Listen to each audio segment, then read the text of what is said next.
Okay, good afternoon, everyone. We all recognize that police officers face a variety of dangers on the job every day.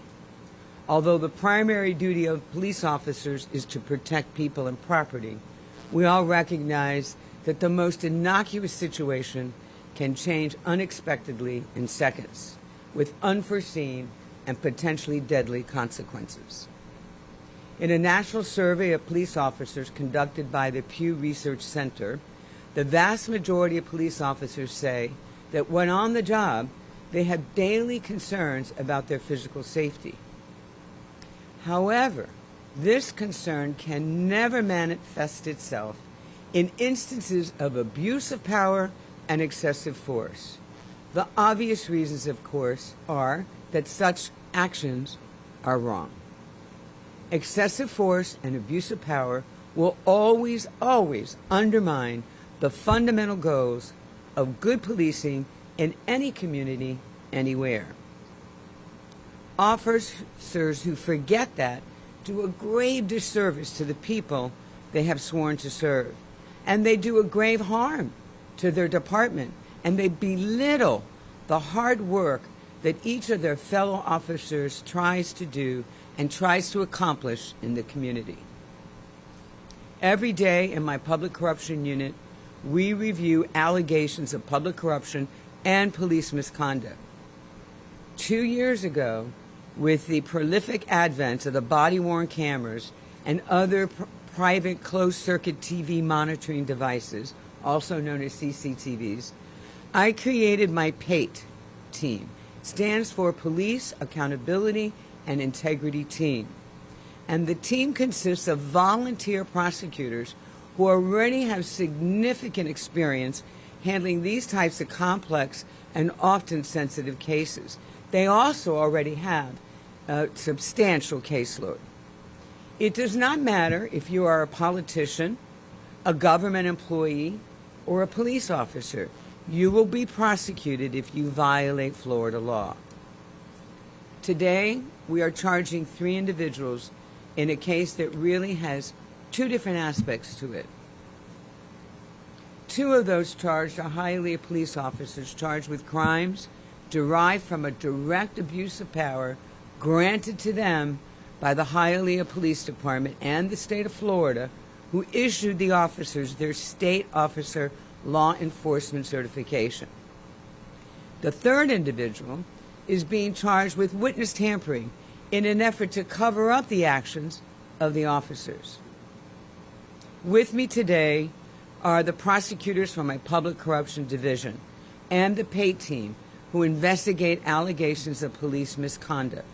I want to start with the head, my deputy chief of special prosecutions, Tim Vandergiesen here, who is in charge also of our public corruption unit.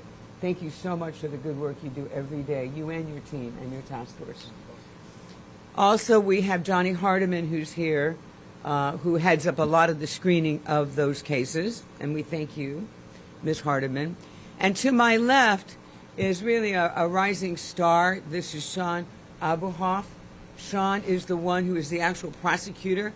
Remember, he volunteers his time. He's normally a division chief in our office, handles very serious crimes, violent crimes, but he volunteered to do this. And I want to thank you so much for the extraordinary work that you did, the commitment that you made to bring these officers to justice. I'm very proud of you. And also with us today is the Hialeah Chief of Police, George Fuente. This is such a wonderful young leader in our police community, and I want to congratulate him. I want to congratulate you, Chief. I've done this already privately, and I want to do it for the community that you serve, because you said from the beginning that you were going to clean house, that you were not going to tolerate official misconduct within your department, and you stood up to that. And I also want to give a shout out to Mayor Esteban Bobo, because he too, at your swearing in, said his mission in appointing you as the chief was to make sure that the Hialeah Police Department was the most professional police department in this community. Thank you. So, today we are announcing that 22-year-old police officer Lorenzo Rafael Orfila Rodriguez, a 3-year member of the department, is being charged with 1 count of armed kidnapping, which is a life felony, 1 count of official misconduct, solicitation, which is a first-degree misdemeanor, and 1 count of battery, also a first-degree misdemeanor. Then we have 27-year-old police officer Rafael Otano. He is a 5-year member of the department, and he is being charged with 1 count of armed kidnapping, again, a life felony, 1 count battery, first-degree misdemeanor. And then separate and apart, we have 5-year-old Ali Amin Saleh. He's a civilian, and he is being charged with 1 count of witness tampering, again, a life felony. And all of these charges are derived from an extremely thorough investigation that was conducted by the Hialeah Police Department with the assistance being provided by this great team here at the State Attorney's Office's Public Corruption Task Force. The events related to these charges started at 5:13 p.m. on Saturday, December 17th, 2022, when Officer Orfila and Officer Otano were dispatched to a call for service in reference to a disturbance that occurred at Los Tres Conejitos Bakery, located in a shopping center at 1912 West 60th Street, Hialeah. Both officers responded and made contact with 50-year-old Jose Ortega Gutierrez. He is the victim in this incident. Mr. Ortega Gutierrez is well known to the officers who patrol this part of Hialeah as a homeless individual who consistently roams the shopping center area. Ortega Gutierrez was detained and placed in handcuffs by Officer Orfila and then placed into the rear of his Hialeah police car. Now, at this point, we should note that based on a review of surveillance video from numerous locations in the area of the bakery, Hialeah police detectives were unable to identify any violation of Florida state statutes or Miami-Dade County ordinances that would have prompted or justified taking Ortega Gutierrez into custody. After being placed in the rear of the police vehicle, Ortega Gutierrez was not transported to the local corrections facility, to wit the jail, as would be the normal process for an arrest in Hialeah or for any arrest anywhere in Miami-Dade County. Instead, he was taken to an isolated and dark location against his will that's located at 697th Avenue. You'll see it up there on the large teleprompters. Later, it was determined to be the address known as 97th Avenue and Northwest 174th Street. There, Ortega Gutierrez was taken out of the marked Hialeah police car, and while handcuffed, he was allegedly beaten and thrown to the ground by the officers. Ortega Gutierrez further stated that he lost consciousness during the incident, and ultimately he woke up alone, unhandcuffed, and bleeding from the head in the same isolated area. Ortega Gutierrez then walked south on Southwest 97th Avenue. Fortunately for Mr. Ortega, as he was walking back after allegedly being beaten and abandoned, he was spotted by an off-duty Hialeah officer who happened to be walking his dog, who then was the one who called 911. Ortega Gutierrez subsequently provided the Hialeah Police Department with a sworn, video-recorded statement attesting to these facts. Afterwards, he was taken for medical treatment to deal with his injuries.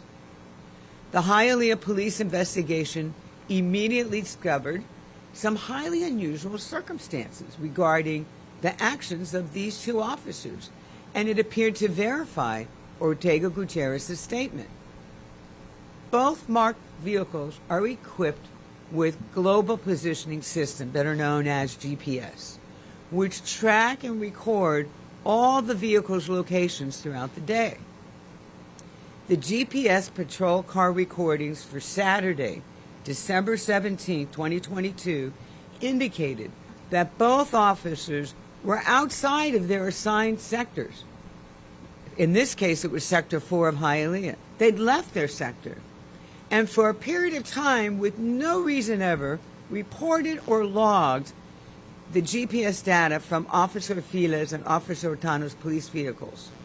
It also provided an exact turn-by-turn, block-by-block path taken to arrive at the area of Northwest 67th Avenue and 107th Street. You'll see there on the large screen how the video is actually tracing the route that the officer's vehicle took. The GPS data also showed that the 6.6-mile distance from the bakery to Northwest 97th Avenue and 174th Street, where the victim allegedly was beaten and abandoned, was traversed in 11 minutes. And the evidence indicates that the patrol cars made that trip with their emergency lights on, flashing, alerting Hialeah road users that the police vehicles were approaching at a high rate of speed. Responding to the off-duty officer's 911 call, the Hialeah Police radio communication advised officers that there was a victim who was beaten up at an unknown location in Sector 6, I apologize. Hialeah Police Officer Yoni Ferrer responded and arrived on the scene. He then received a phone call from Officer Fila inquiring about Ortega Gutierrez's condition.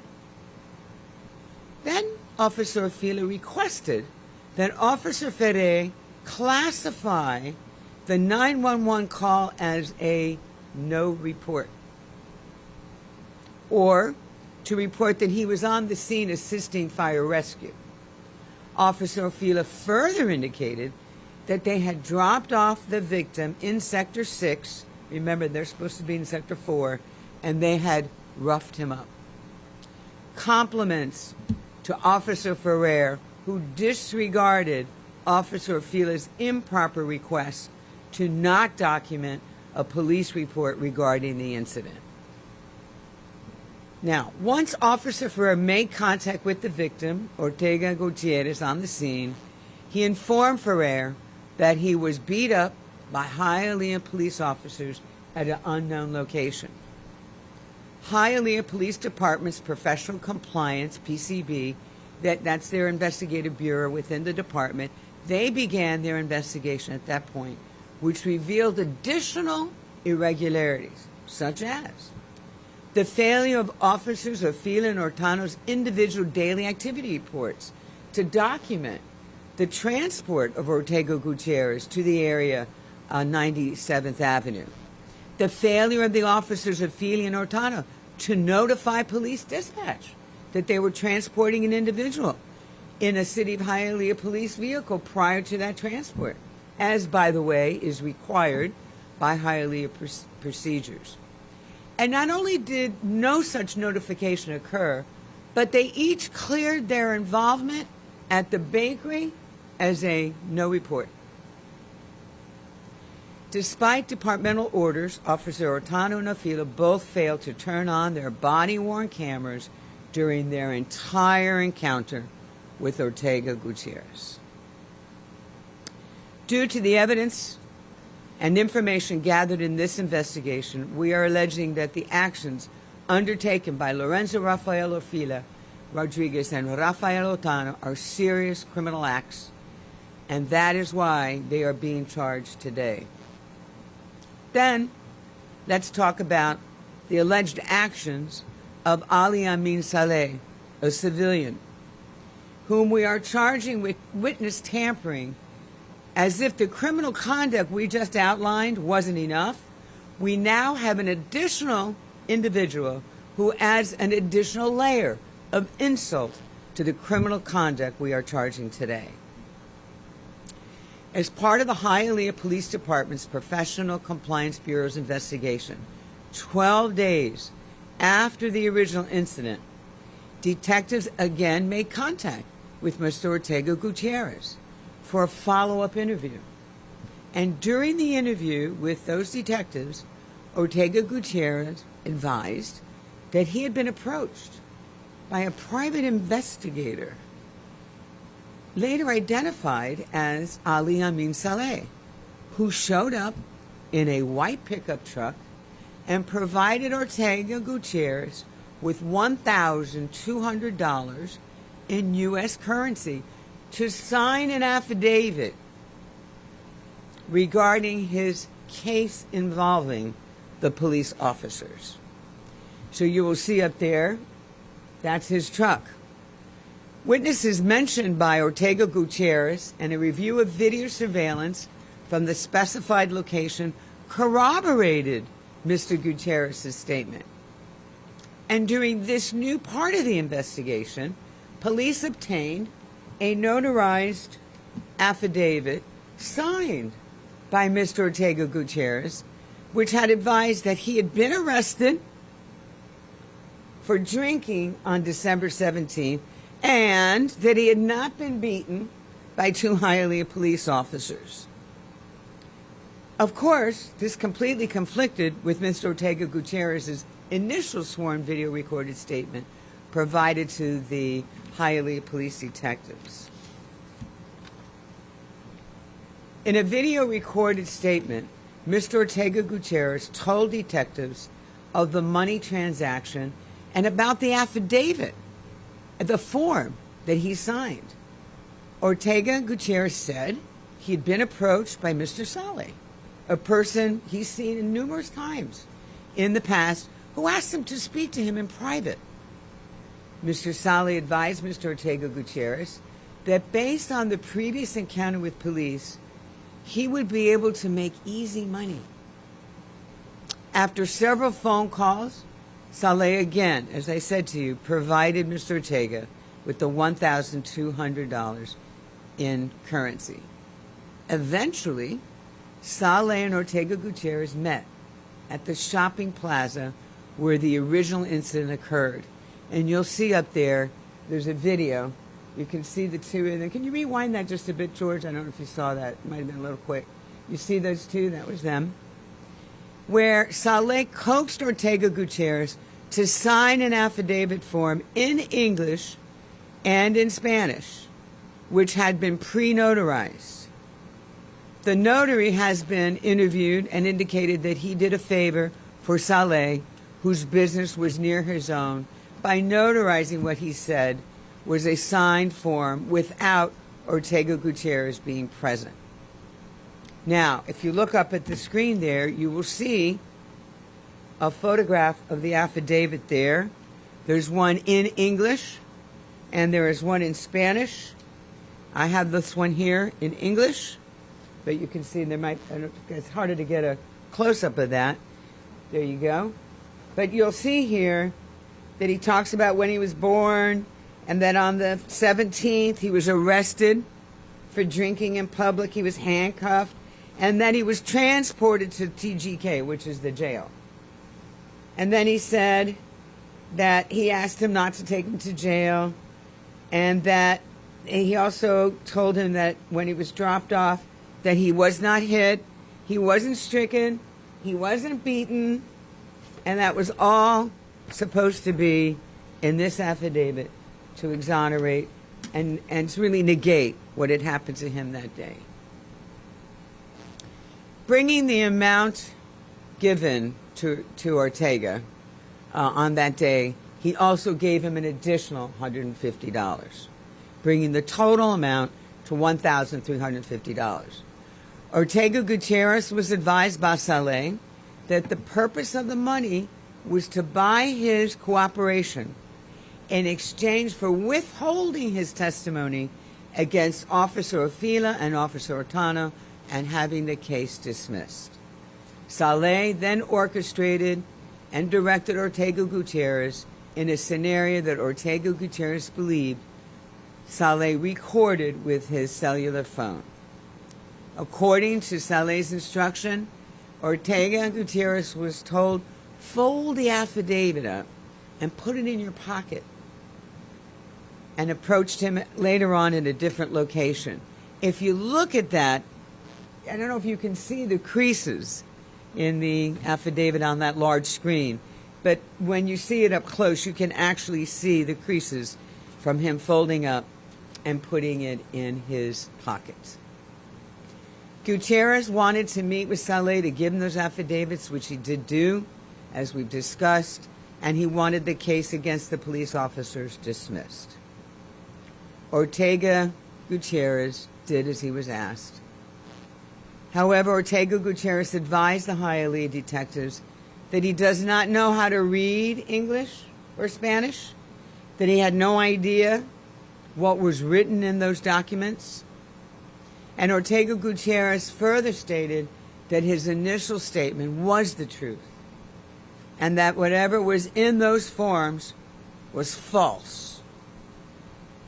Mr. Ortega also advised the detectives that the reason he took the money that Saleh provided to him is because he's homeless and he's unemployed. Detectives collected video surveillance from the shopping center from during the time period in question that shows the white pickup truck circling the shopping plaza and meeting with Ortega on 2 separate occasions. Investigation at Saleh's home fully corroborated the vehicle information as owned by Saleh. Let me just conclude by saying, none of us here today will ever accept the actions that we have outlined here today. We will not allow rogue police officers to abuse their powers and to betray the public that they serve. This only would allow them to undermine our criminal justice system by purchasing false testimony that's completely unacceptable, and it's a crime. It's a very serious crime. We, along with our partners in law enforcement here in Miami-Dade, have emphasized over and again the need for officers to do their jobs the right way and for the right reasons each and every day. The public can rest assured that each of us standing before you today and have stood before you before will continue doing everything we reasonably can to ensure that police officers enforce the law in a fair, equal, and appropriate manner. The people who make up Miami-Dade County one of the best places in the world to live and to visit deserve to have the best law enforcement agencies in America right here. We will continue to do everything we can to ensure that that occurs. The firm leadership on display here today proves we continue to have it. And so with that, ladies and gentlemen, I'd like to introduce the Chief of Police for the City of Hialeah Police Department, Chief George Fuentes. Thank you and good afternoon. It's a sad and disappointing day when any officer betrays a badge. And it's extremely disappointing to me, it being an officer that wore the Hialeah patch. I wanted to express my gratitude to our investigation units, our major crimes unit, our professional compliance unit, along with the state attorney's office work in these cases. It shows that we work together. Madam Attorney, thank you for always cooperating and always assisting us in everything that we need. When I was appointed chief, I made it very clear that the Hialeah Police Department will be a professional, transparent, and responsible agency.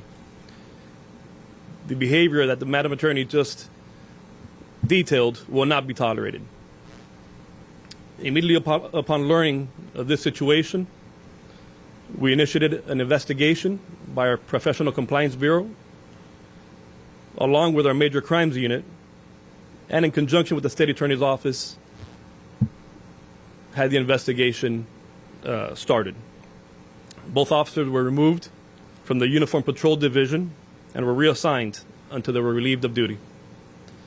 Let these arrests send a clear message to everyone who wears a badge that swears to uphold the oath, that we will not accept anything less than an unblemished integrity from those that entrust us to serve and protect. Lastly, I want to make it clear that the actions of these two former officers do not reflect the devotion and commitment of the men and women of the Hialeah Police Department and the relationship that the Hialeah Police Department has with its community. Thank you. Thank you, Chief. And again, I want to congratulate you and the teams that you just mentioned that did an excellent investigation so that we could bring justice today. So with that, we'll take some questions in English, and then, you know what we're going to do, we'll break down, and then we'll go to Spanish. Chuck, you had your hand up first. Apparently, they're friends. They know each other. They're friendly. Is he a licensed PI? I don't know. I don't think so. Is he? Oh, yes, he is. I apologize. Thank you. Sean, yes, he is. He's a licensed PI. What does it say about people's perception of the police and the Hialeah Police Department in particular when stuff like this goes on in such an embarrassing and public way? Yeah, I think it says a couple of things. One, there's no profession that's absent some bad apples, right?